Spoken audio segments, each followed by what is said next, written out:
The wind howled across the empty stretch of Interstate 49, carrying the metallic scent of blood and asphalt. Officer Dana Harlow's headlights cut through the darkness as she pulled up beside a broken-down cruiser, her husband's cruiser. The call had come through dispatch 20 minutes ago, Unit 47 unresponsive. Possible accident. But the moment she saw the flashing blue lights bouncing off the trees, something inside her stomach dropped like a stone. "Mark," she called, stepping out, her boots crunching on gravel. Her flashlight beam trembled slightly, slicing through the mist that hovered over the road. The night was too quiet. No cars. No sound but the whisper of the wind through the eucalyptus trees that lined the highway. She swallowed, feeling the air grow thick with dread. The car door hung open. The radio still crackled. His coffee cup lay spilled on the seat, the bitter scent of burnt roast mixing with the stench of copper. The flashlight beam caught something dark near the front bumper, a streak of red glistening under the light. Her chest tightened. "Mark." The beam flickered across the asphalt until it caught him. He was lying face down near the guardrail, one arm twisted unnaturally beneath him. The back of his uniform was soaked through with blood, deep, black, and glistening. She dropped to her knees beside him, the scream dying in her throat as her hands trembled over his body. He was still warm, but his neck. God, his neck. A single, precise slash. Clean. Deliberate. Not an accident. Not a fight gone wrong. It was execution. Her vision blurred as the world tilted around her. The noise of the wind, the hum of the engine, the crackle of the radio, it all vanished beneath the sound of her heartbeat hammering in her skull. Then, she saw it. Carved into the asphalt beside Mark's body, a symbol. A spiral, crudely scratched into the road with what looked like a knife. A bloody handprint smeared beside it, the fingers dragging downward. Her training screamed at her to call it in. But her heart screamed louder. She pulled her gun, scanning the dark tree line. Somewhere out there, someone was watching. She could feel it, that electric hum in the air when a predator's eyes are locked on you. A low rumble of laughter broke the silence. Dana froze. It came from the shadows just beyond the tree line, low, guttural, and wrong. It wasn't the kind of laugh you heard from a person. It was deeper. Too calm. Her flashlight flicked toward the sound, and for just a heartbeat, she saw him. A figure standing between the trees, wearing a dirty gray coat, his face pale and slick like wax under the beam. He didn't move. Didn't run. He just tilted his head, slow and deliberate, studying her. Her breath caught in her throat. "Police. Don't move." But by the time she blinked, he was gone. The woods swallowed him whole. When backup finally arrived, Dana couldn't speak. She just stood there beside her husband's body, the flashing red and blue lights reflecting off her blank, glassy eyes. The sheriff tried to guide her away, but she couldn't move. Not yet. Because she knew that laugh. She'd heard it before. 2 months ago, on a case in Missouri, a string of murders that left victims mutilated in ways that made seasoned detectives vomit. The killer had left no fingerprints, no witnesses, no trace except that same spiral symbol. The press had dubbed him the Spiral Man. But she'd heard him once, over a call intercepted during the investigation. A distorted voice laughing low and slow, promising that the next one would be beautiful. And now, he'd made it personal. As the coroner zipped the body bag closed, Dana stood rigid, the wind cutting cold through her uniform. She could feel her heart calcify with rage, her grief turning sharp and focused. She wasn't just hunting a killer now. She was chasing a ghost who had ripped her life apart, one who moved from state to state, leaving only horror in his wake. The others would tell her to step back. To let the Bureau handle it. But she knew the truth, they'd never find him in time. Not this one. He was clever. Patient. Meticulous. And now, she was his next game. As the night deepened and the cleanup crews began their work, Dana turned to the spiral carved into the asphalt one last time. The edges of it glistened faintly in the light, as if the blood was still fresh. Beneath it, someone had written a message in red. You saw the first act. The masterpiece comes next. Her pulse quickened. Somewhere out there, the psycho killer was watching. And she was about to follow him into the dark. The morning after the murder, the world felt colorless. The sky hung low and gray, the rain falling in cold, steady sheets. Dana sat inside her SUV, the engine idling, her husband's badge clutched in her hand. The edges were slick with dried blood, his blood, and no matter how hard she wiped it, it wouldn't come off. The department had told her to take a leave of absence. Grieve. Heal. Let us handle this. But she couldn't. Every breath she took without Mark felt wrong. Every heartbeat felt borrowed. She couldn't go home, couldn't sleep in the bed they shared, couldn't stand the silence. Because the silence wasn't empty. It whispered. That voice. That laugh. That faint hum that crawled beneath her skin. The spiral man wasn't done, she knew it deep in her bones. She opened the case file she'd pulled from the archives, a thick binder of horror that no one in the department liked to talk about. 5 states. 12 victims. All highway-related murders. Truckers, travelers, couples in motels. Every crime scene had the same symbol, the spiral, and every body was left facing west. Toward the setting sun. As if he was watching it burn. The FBI profiler had called him a nomadic perfectionist. Someone obsessed with control, order, and ritual. Someone who believed his murders were art. But Dana didn't need psychology to understand him. She felt him. The same way a hunted animal feels the predator's eyes from the dark. She spread the photos across her dashboard, faces, scenes, dates. The latest, her husband's, was marked with a red circle. The pattern formed a line. A route. A road that cut straight through America's underbelly, forgotten highways, ghost towns, truck stops. The next up was a small town in Kansas called Ashford's Hollow. Population, 2,000. Known for nothing. She put the badge in her pocket, started the engine, and drove. Hours passed. The rain tapered into mist, the landscape flattening into endless fields. The highway stretched out like a scar through the heart of nowhere. Billboards peeled in the wind. Gas stations flickered half-lit.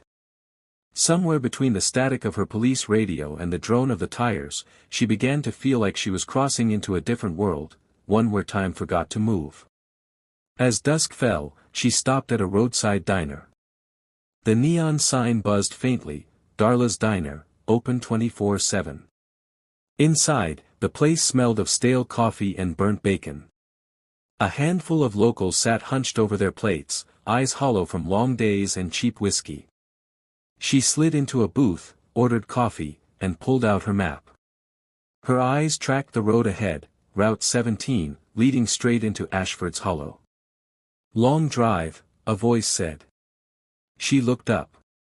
The waitress, an older woman with smoker's skin and nervous eyes, refilled her cup.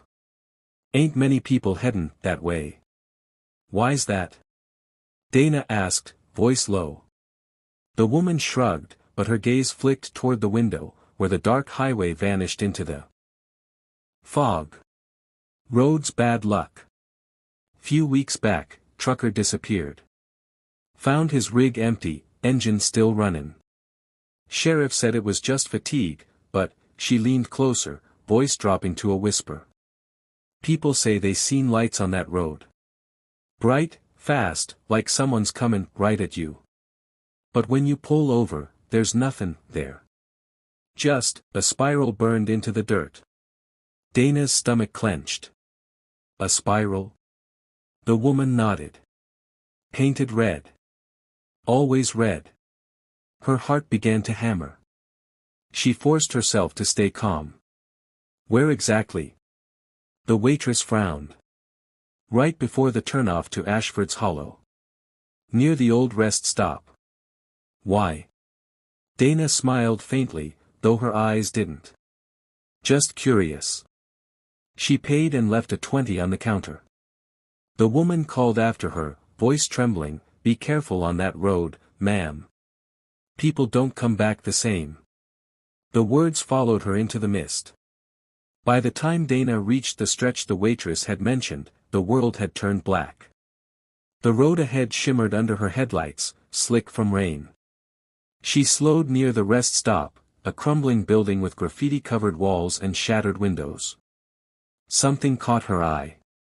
A faint red glow flickering across the asphalt. She braked hard, pulse spiking. It wasn't the reflection of her lights, it was moving. A perfect spiral of crimson light swirling in the darkness, spinning faster and faster, until it vanished. She stepped out, gun drawn, flashlight trembling in her hand. The air was heavy, electric, that same feeling from the night Mark died. The silence pressed against her ears. Then, from somewhere in the dark, came that laugh. Low. Mocking. Close. "Miss me, officer?" Her blood turned to ice. The voice came from behind her, but when she turned, there was only fog. A shape flickered through the mist, tall, thin, wearing that same gray coat. She fired once. Twice. The bullets tore through nothing but air. The laughter echoed, bouncing off the trees. Then she saw it. Carved into the hood of her SUV, fresh, wet lines forming a spiral. And beneath it, scrawled in her husband's handwriting, were the words. "Follow the trail. The masterpiece waits." Her hand trembled as she touched the message. The blood was still warm. She looked up at the endless road ahead, dark, winding, and waiting. She wasn't just chasing him anymore. She was being led. The sign for Ashford's Hollow loomed out of the fog just after dawn, a warped wooden board streaked with rust and mold. The words "Welcome to Ashford's Hollow," where the sun always shines, hung crookedly, as if even the town itself had given up pretending. Dana slowed the SUV as she crossed into the heart of it, a single main street lined with boarded windows, cracked sidewalks, and half-collapsed storefronts. A rusted windmill turned lazily behind an abandoned feed store, creaking with every slow rotation. It was the kind of place where time had stopped moving. And somewhere in this silence, the psycho killer was waiting. She parked outside what passed for a sheriff's office, a small brick building with a faded flag and one lonely cruiser out front. A middle-aged man in a tan uniform stepped out to meet her, squinting against the morning sun. "You the Fed they sent?" he asked, his voice half suspicious, half curious.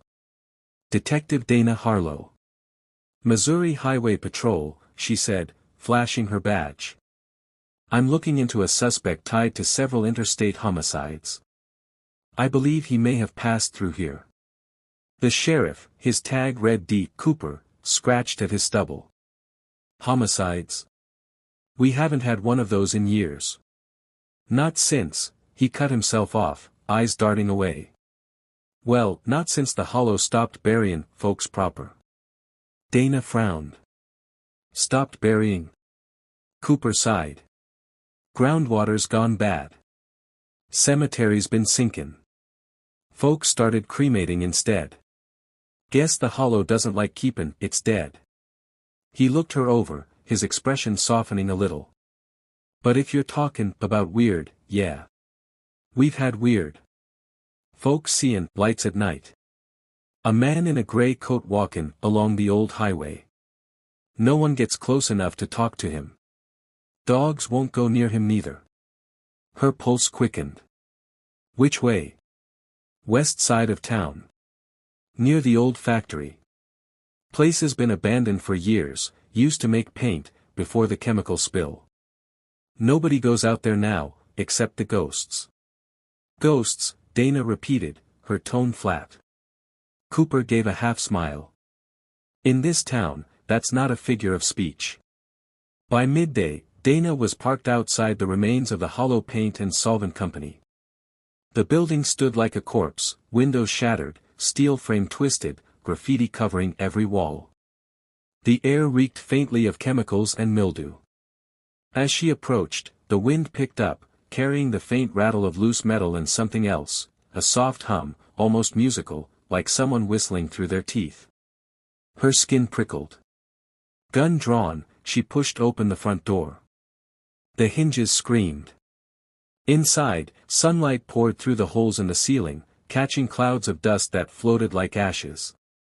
Paint cans and broken machinery lay scattered across the floor.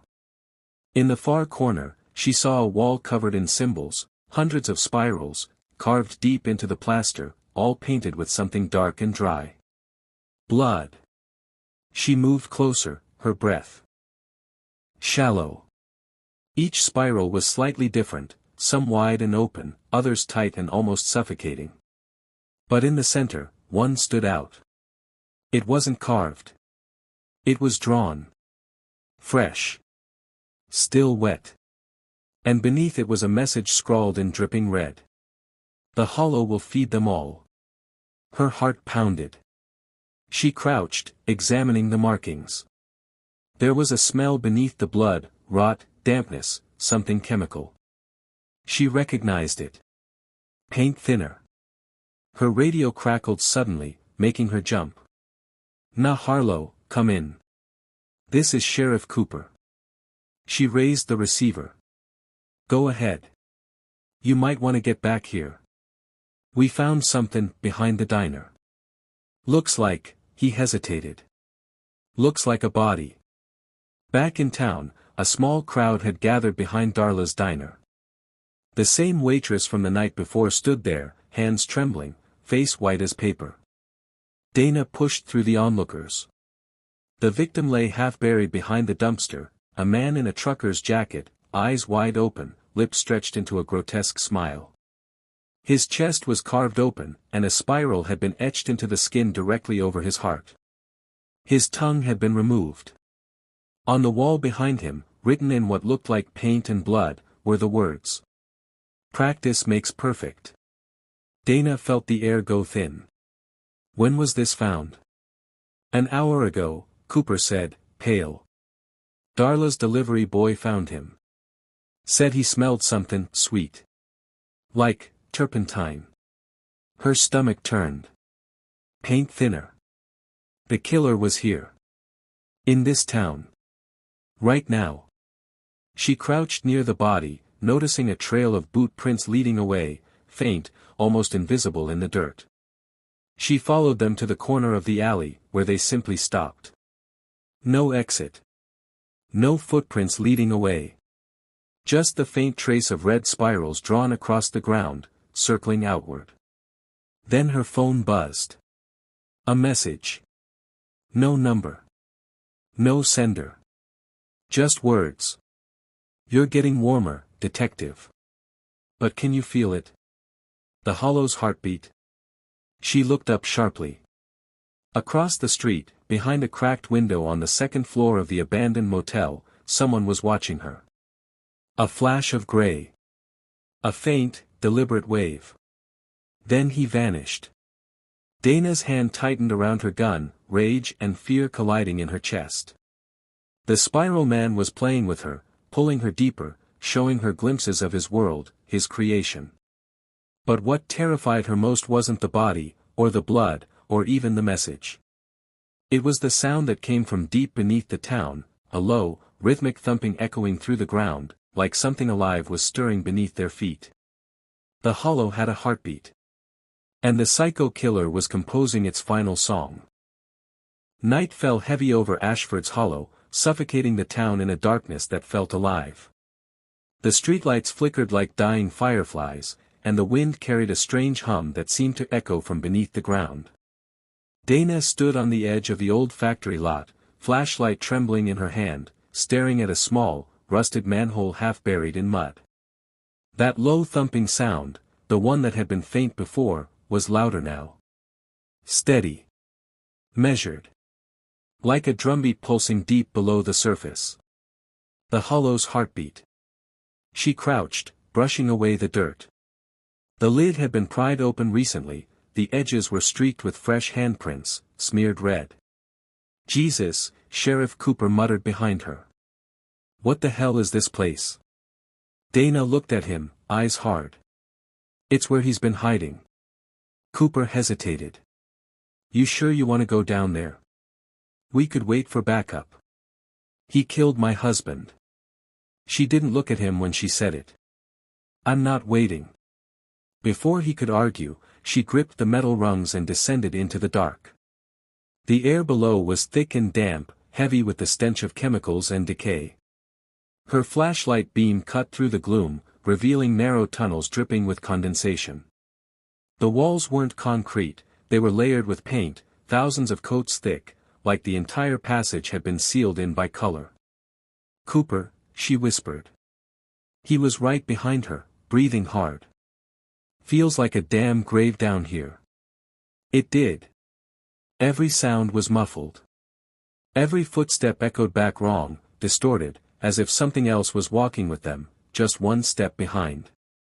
They moved deeper until the tunnel opened into a massive underground chamber. Dana froze. The walls were covered in spirals. Hundreds, maybe thousands. Some were carved. Others painted. All glistened wetly, like they were bleeding. The floor was littered with paint cans, tarps, brushes, and bones. Human bones, arranged in precise, circular patterns. In the center stood a table. On it lay a man's body, stripped to the waist, chest carved open in the familiar spiral shape. His face was tilted upward, mouth frozen in an eternal scream. Dana's light caught something glinting beside him, a small, silver necklace. Her breath hitched. She knew that necklace. It was Mark's. Her husband's. Her knees nearly buckled. He was here, she whispered. Cooper swallowed hard, his face pale. Oh, my God. Then, from somewhere in the dark, came the sound of slow clapping. Clap. Clap. Clap. Beautiful, isn't it? The voice slid out of the shadows like oil. Smooth. Calm. Dana spun, flashlight shaking. Show yourself. The man stepped forward from behind the columns of bone, tall, thin, wearing the same gray coat she'd seen in the woods. His face was pale and stretched, almost wax-like, his eyes too bright. He smiled, but it didn't touch his eyes. You found my gallery, he said softly. Most people never do. But then again, you're motivated, aren't you? Her gun was already raised. You killed my husband. He tilted his head. He wasn't supposed to die so soon. But art is unpredictable. Sometimes the brush moves where it wants. Cooper aimed his weapon. Put your hands up, now. The man laughed quietly. You shouldn't have come down here, Sheriff. You don't belong in the masterpiece. Before Dana could react, the lights went out. Total darkness. Then came the sound of something slicing through the air. Cooper's scream tore through the chamber, short, wet, cut off by a horrible gurgling noise. Cooper, she shouted, spinning wildly, flashlight beam jerking across the walls. It caught a flash of red, a handprint sliding down the spiral wall.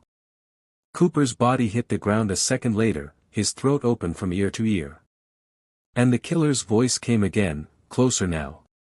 I've been painting this for years, detective. Every town, every death, a stroke on the canvas. But now, it's almost done. Dana fired blindly toward the sound. The shot echoed, hitting nothing but the walls. He laughed. You can't kill what you can't see. She darted behind a concrete pillar, heart racing, every sense screaming. Somewhere to her left, something dripped. Blood. Her flashlight flickered once, and in that flash, she saw him, standing inches away. His face. His smile.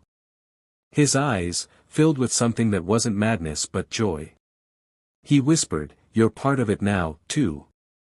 The beam went out. A moment later, she felt his hand brush against her cheek, cold, deliberate. Then his voice, right beside her ear, "Find me again. If you can." The next thing she knew, the tunnel erupted in sound, a low, rumbling explosion that shook the ground. She hit the dirt, ears ringing, tasting dust and blood. The chamber filled with thick black smoke, the spirals on the wall burning like fire. When she opened her eyes again, he was gone. Cooper was dead. The bodies were gone. Only the spirals remained, glowing faintly under the flickering light, pulsing in rhythm with that same low thumping beneath her feet. The hollow's heartbeat. But this time, it wasn't just in the ground. It was inside her chest. And as she staggered up the ladder, escaping into the night air, she realized something that froze her blood colder than anything she'd seen before. The killer hadn't fled. He'd freed something. And whatever it was following her now. Rain lashed the cracked windshield as Dana sped down the empty highway, her knuckles white on the steering wheel. Cooper's blood was still on her hands, literally. The stench clung to her skin no matter how hard she rubbed. She hadn't said a word since crawling out of that hellish tunnel. The killer was gone. The chamber was gone. But the heartbeat wasn't. It throbbed faintly inside her head, a rhythmic pulse that seemed to sync with the wipers scraping across the glass. Every few seconds, she thought she heard it whisper, not a word, but a tone. A vibration. A sound that shouldn't have existed. She turned on the police radio to drown it out. Static filled the car. Then, beneath the static, she heard something else. A voice. "Detective Harlow, you're listening, aren't you?" Her stomach turned to ice. She froze, staring at the radio. The voice was his. Calm, low, and deliberate. "I told you this was bigger than him. Bigger than me. The masterpiece must be seen, and soon, everyone will hear it. You're my audience now." She slammed the radio off. But the voice didn't stop. "You can't hide from art, detective. It's inside you now. You breathed it in down there. You felt the hollow's pulse. You're part of the frame." Her throat tightened. The hum inside her chest grew louder. Then, click. The GPS screen on the dashboard flickered to life, unprompted. A new route loaded automatically. A red line tracing a path north, to a place called Station 13. She hesitated. The road twisted through abandoned farmland, deep into nowhere. Another message came through, this time through the speakers, his voice again, clearer. "Come to me. The broadcast begins at midnight." Her pulse spiked. "You want me to follow you?" she muttered. The voice chuckled. "I already am." An hour later, the rain stopped. The road narrowed into a broken two-lane stretch, swallowed by fog. Ahead, the shadow of an old radio tower loomed above the trees, crooked, rusted, its red beacon flashing dimly. The sign out front was half buried. KZAR 107.5 FM, your voice in the hollow. The station looked dead, windows boarded, door hanging by one hinge. But inside, faint light flickered through the cracks, and that hum she'd been feeling in her chest grew stronger. She stepped out, gun drawn, flashlight sweeping across the weeds. The air was thick with static, like 1,000 unseen insects whispering. She pushed open the door. The smell hit her first: blood, ozone, burnt electronics. Inside, the walls were lined with outdated radio equipment, most of it fried, wires dangling from the ceiling like veins. A single red light glowed from the recording booth. Someone was broadcasting. Her boots crunched over glass as she moved closer. Through the soundproof glass of the booth, she saw him. The psycho killer. He sat calmly behind the microphone, one hand on the control board, the other twirling a knife. The gray coat was gone, now he wore a blood-stained White shirt, sleeves rolled neatly to the elbows like a surgeon. His mouth moved slowly, rhythmically, his voice echoing through the speakers. Ladies and gentlemen of America's highways, tonight's show is dedicated to the ones who keep us safe. The ones who never sleep. Let's give them a night to remember. Dana kicked the door open. Drop it. He didn't flinch. He turned slowly, smiling as if she'd just stepped into a performance he'd been rehearsing. You're just in time, detective, he said softly. The transmission's almost ready. What transmission? He gestured to the recording console, every dial spiking into the red. Sound is energy. Energy is vibration. You heard it, didn't you?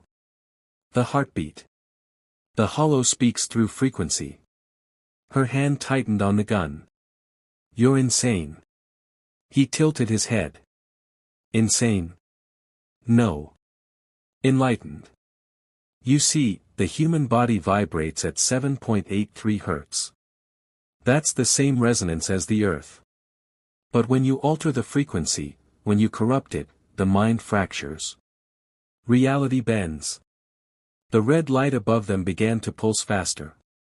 He leaned closer to the mic. Let's show her. The speakers shrieked. A deep, droning sound filled the station, low and guttural, like a growl from the earth itself. The walls trembled. The lights flickered. Dana felt it instantly, the vibration in her bones, in her skull. Her vision blurred. The walls seemed to breathe. Shadows stretched, twisting into spirals that pulsed with every beat of the sound. Stop it, she screamed, firing once. The bullet shattered the console, sparks burst, smoke filled the air, but the sound didn't stop. He stood now, laughing, his voice distorted by the feedback. You can't stop it. The broadcast has already begun. They'll all hear it, every driver, every radio, every road. Dana staggered forward, ears bleeding, fighting to stay upright. She slammed her gun butt into the mic stand, snapping it in half. The sound cracked, then cut to silence. The killer stopped laughing. For the first time, he looked furious. You ruined it, he hissed. You ruined my song. He lunged at her. They crashed into the wall, struggling, the knife slicing past her ear, grazing her cheek. She slammed her elbow into his ribs, twisted his wrist, and the blade clattered to the floor. He grabbed her throat, squeezing, eyes burning with wild devotion. This was supposed to be beautiful, he shouted. She drove the knife into his side. He froze. His grip loosened. For a heartbeat, silence. Then he smiled again, blood bubbling at his lips. It doesn't matter, he whispered. It's already out there. He fell to the floor, motionless. Dana staggered back, gasping. The hum in her head was still there, quieter, but present. She turned to the control board. The power was dead. The transmission light, still glowing. And through the faint static of the nearby speaker came his voice again, not live, but recorded. Did you think killing me would stop the music, detective? Then came that sound again. The low, rumbling heartbeat. The one from beneath the hollow. But now, it was coming through every radio frequency. Everywhere. Her phone buzzed with alerts. Emergency frequencies lighting up. Strange noises reported across multiple states. Drivers crashing. People screaming about voices in the static. The masterpiece had begun. And it was spreading. The emergency alert screamed from every device in the room, phones, radios, the old TV in the corner, all at once. The signal had spread. The broadcast was everywhere now. Dana stumbled out of the radio station into the freezing rain, her head pounding. Every raindrop seemed to hit with rhythm, each one in sync with the pulsing hum that had burrowed deep inside her skull. That sound. It wasn't just something she heard anymore. It was something she felt. It was alive inside her. She climbed into her SUV, trembling, and turned the ignition. The dashboard flickered, static danced across the GPS screen, and the car speakers hissed softly. Then, a faint voice slipped through the noise. "Still listening, detective?" Her breath caught. No. No, he was dead. She'd seen him bleed. She'd felt the knife pierce his ribs. But the voice continued, calm and amused. "Painful, isn't it? The sound under your skin. That's the hollow singing through you. You brought it up from the dark. You're the transmitter now." "Shut up," she screamed, slamming her fists against the wheel. The voice laughed, a low, warped sound that made her vision flicker. The world outside the windshield began to twist. The trees bent in strange, impossible shapes. The headlights seemed to smear across the fog like paint on glass. She gripped her temples, fighting the noise building in her skull. "It's not real. It's not real." But then she saw them. Figures standing in the rain, dozens of them, faces pale, eyes empty. Locals from Ashford's Hollow. They stood motionless along the roadside, heads tilted back toward the sky, mouths open in perfect unison. They were humming. The same low tone. The same impossible frequency. Her heart pounded. Oh God! When she hit the gas, the figures didn't move. They didn't blink. But their eyes followed her as she sped past, one by one, like mannequins powered by something unseen. Miles down the highway, the world had gone wrong. Emergency vehicles were scattered across the road, lights flashing through the fog. A semi had jackknifed into a ditch. Cars were abandoned, doors open. The drivers were nowhere to be seen, except for the one standing in the distance, perfectly still, humming to the sky. Dana stopped, hand on her gun, heart hammering. The humming grew louder. She stepped out into the rain. The sound vibrated the air itself, making her ribs ache. The nearest driver, a young man in a delivery uniform, stood barefoot in the middle of the road, his head tilted, eyes rolled back. "Sir," she called out. "Can you hear me?" No response. He just kept humming, slow, deliberate. The same spiral-shaped motion traced into the puddle at his feet. Then, suddenly, he snapped his head forward and looked at her. His mouth twisted into a broken smile. "They're awake now," he said in a voice that wasn't his own. And then he lunged. Dana fired once, the shot echoing across the highway. The man collapsed, not screaming, not bleeding normally. His veins pulsed black, and his body convulsed in short, violent jerks. From his throat came the faint echo of that same hum, even after he stopped breathing. She backed away, trembling. Her radio crackled again. "Unit 47, come in." It was dispatch. But the voice was wrong. "Off. Detective Harlow, you're advised to return to headquarters immediately. The Bureau's coordinating nationwide containment efforts. The broadcast has infected multiple frequencies. We need." The voice cut to static. Then, beneath it. "You can't turn off the song, detective." Her hand froze on the mic. Then, silence. All at once, every radio tower in sight flared to life.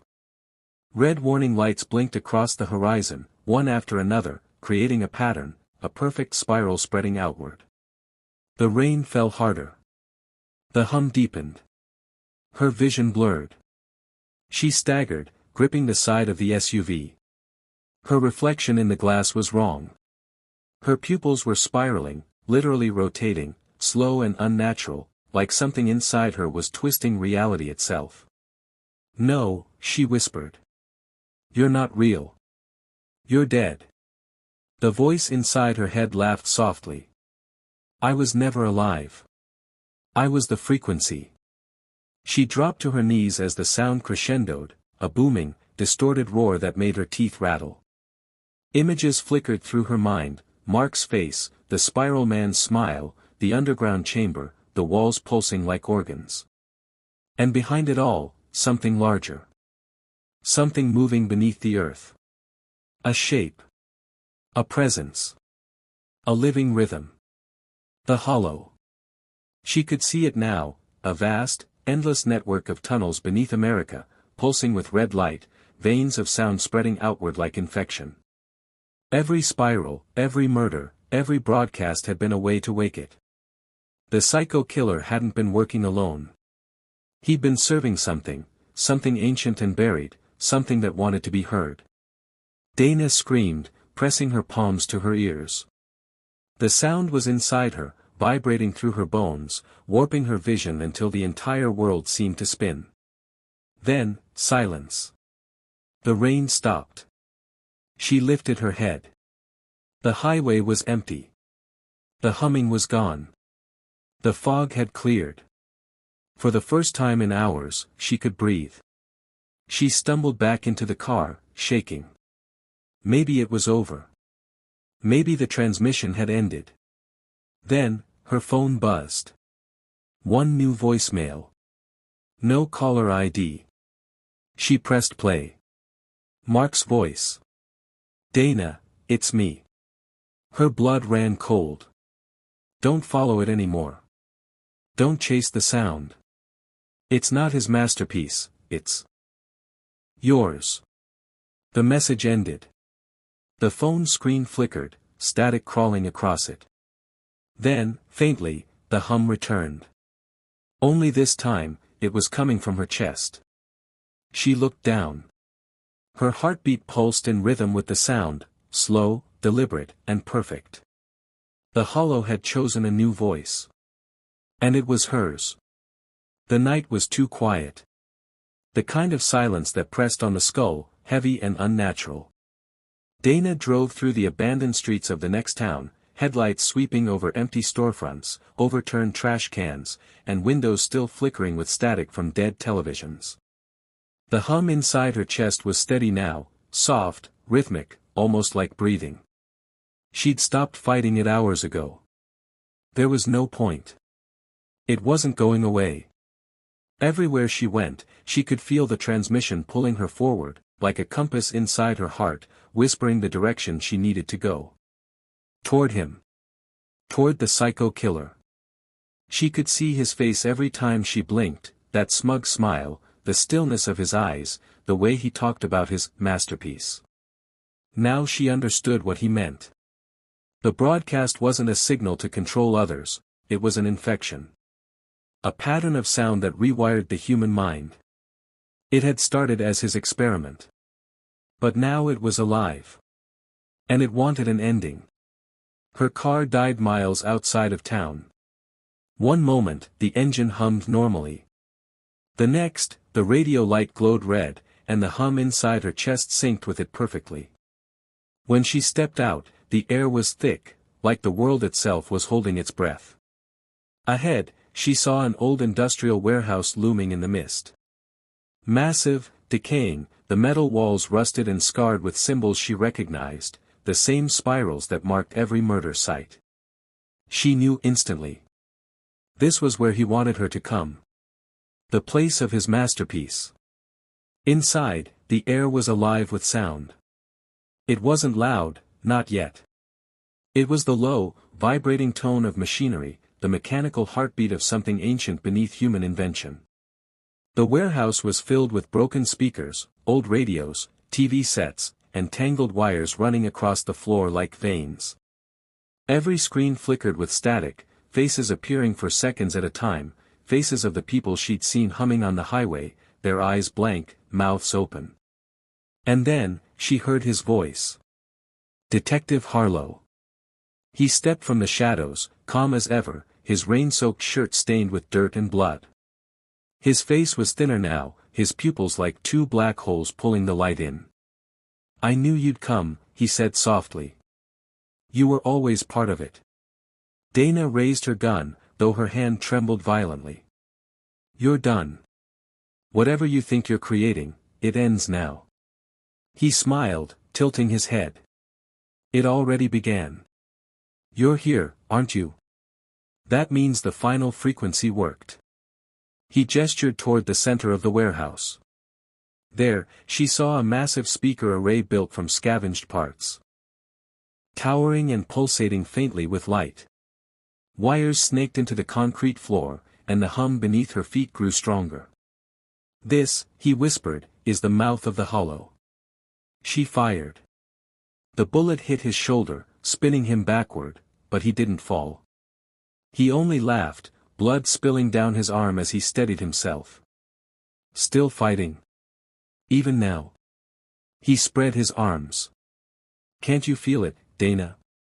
You're the signal now. You brought it here. Every time your heart beat in rhythm with the sound, it spread further. It's not my masterpiece anymore, it's ours. Stop it, she screamed, firing again. This time, he stumbled, but the sound grew louder, deeper. The lights flickered violently. The screens around them lit up, showing her face now, her body trembling, her pupils spiraling endlessly. Then she realized what he meant. He wasn't trying to escape. He wanted her to finish it.